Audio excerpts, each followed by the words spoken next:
Welcome to my channel. Jangan lupa like and subscribe ya guys. Minta subscribe nggak potong cair ke.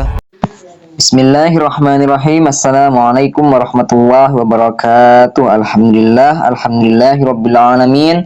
Wabihi nasta'inu ala umurid dunya waddin. Wassalatu wassalamu ala asyrafil anbiya'i wal mursalin wa ala alihi wa sahbihi ajma'in, amma ba'du. Sebelumnya, perkenalkan, nama saya Ahmad A'yinul Jalil dari Prodi Sistem Informasi. Di sini saya akan menjelaskan tentang konsep dan tugas sistem operasi. Namun, sebelum kita memahami definisi dan fungsi sistem operasi ataupun komponen utama sistem operasi, kita harus terlebih dahulu memahami apa itu sistem operasi. Jadi, sistem operasi adalah perangkat lunak yang mengelola perangkat keras komputer dan menyediakan layanan untuk perangkat lunak aplikasi. Fungsi utamanya apa? Fungsi utamanya adalah yang pertama, mengatur dan mengelola sumber daya perangkat keras.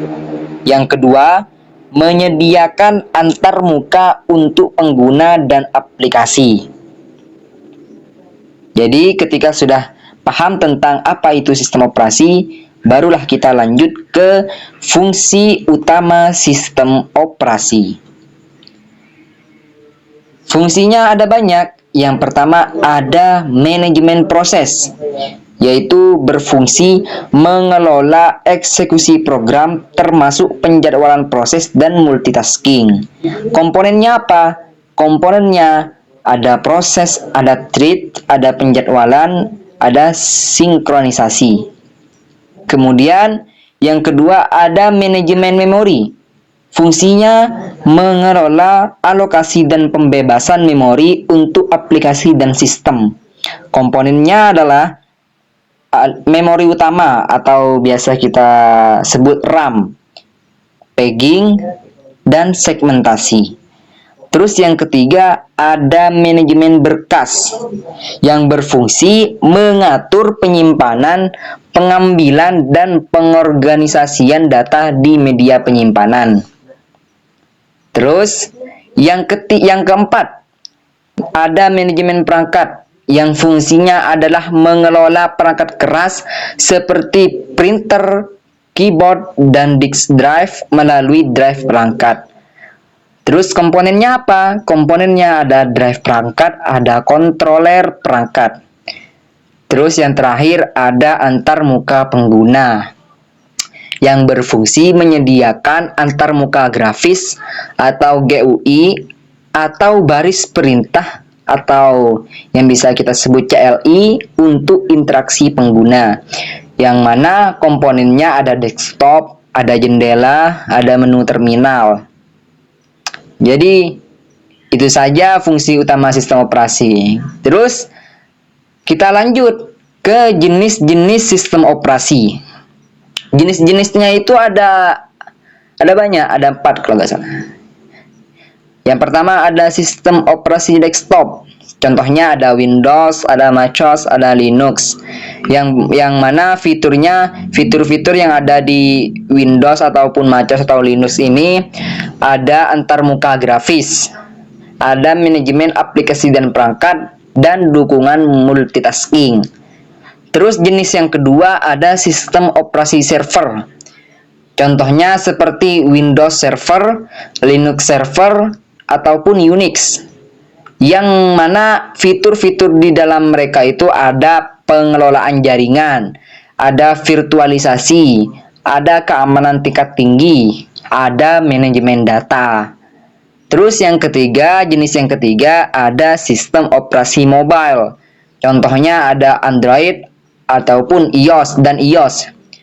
Yang fitur di dalamnya ada dukungan untuk aplikasi mobile, manajemen daya, integrasi perangkat keras mobile. Terus untuk jenis yang terakhir ada sistem operasi embedded. Contohnya seperti RTOS yang singkatannya adalah Real Time Operating System. Terus ada sistem operasi untuk perangkat load. Yang fitur-fiturnya adalah ada real time processing, ada ukuran kecil, ada efisiensi sumber daya. Terus ketika kita sudah memahami tentang jenis-jenis sistem operasi, kita lanjut kepada arsitektur sistem operasi. Ada tiga. Yang pertama ada kernel. Komponen inti yang mengelola sumber daya perangkat keras dan menyediakan layanan dasar, yang mana fungsi kernel ini adalah untuk pengaturan proses, memori, dan perangkat. Terus yang kedua ada sel, yang yaitu adalah antar muka pengguna untuk berinteraksi dengan sistem operasi. Yang berfungsi untuk command line interface atau graphical user interface. Terus arsitektur yang kedua ada sistem libraries, yaitu adalah kumpulan fungsi yang dapat digunakan oleh aplikasi untuk berinteraksi dengan sistem operasi, yang berfungsi menyediakan API untuk pengembangan perangkat lunak.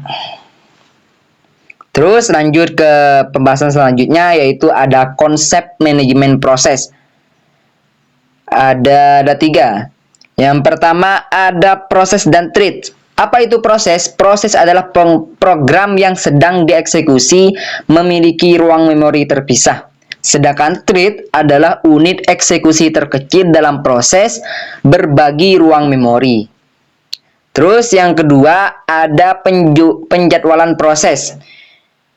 Yaitu adalah mekanisme untuk menentukan urutan eksekusi proses. Metodenya adalah round robin, priorities scheduling, multi level queue. Terus yang ketiga ada sinkronisasi dan komunikasi proses. Apa itu sinkronisasi? Sinkronisasi adalah mengatur akses bersamaan ke sumber daya.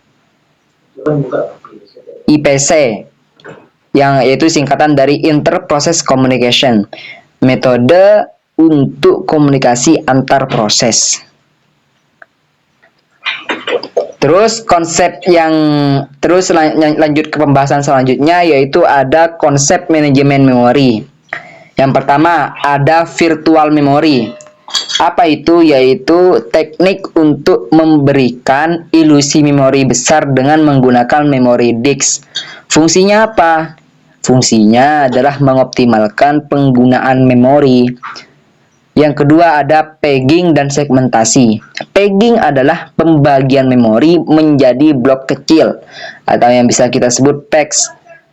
Segmentasi adalah pembagian memori menjadi segmen berdasarkan jenis-jenis data. Yang ketiga ada manajemen alokasi memori, yang metodenya yaitu alokasi dinamis, heap, stack. Terus lanjut ke pembahasan selanjutnya, yaitu ada konsep manajemen berkas. Yang pertama ada sistem file, yaitu adalah struktur organisasi data di media penyimpanan. Jenis-jenisnya biasanya ada VAT, NTFS, dan X4. Yang kedua ada operasi berkas, yang berfungsi untuk membaca, menulis, memodifikasi, dan menghapus berkas. Yang ketiga ada izin akses, yaitu mengatur hak akses pengguna terhadap berkas dan direktori. Dan sekarang kita masuk kepada kesimpulan. Kesimpulannya apa? Dari apa yang kita bahas dari depan tadi, yaitu sistem operasi adalah komponen penting yang mengelola perangkat keras komputer dan menyediakan layanan untuk aplikasi. Memahami konsep sistem operasi membantu dalam pengelolaan dan pemanfaatan teknologi informasi. Pengetahuan tentang sistem operasi penting untuk administrasi sistem, pengembangan perangkat lunak, dan troubleshooting. Ya, sudah. Mungkin cuma ini yang bisa saya sampaikan. Kurang lebihnya mohon maaf. Semoga apa yang saya sampaikan dari tadi semoga jadi tambahan ilmu yang bermanfaat bagi kalian semua. Wabillahi taufiq wal hidayah. Wassalamualaikum warahmatullahi wabarakatuh. Thanks for watching.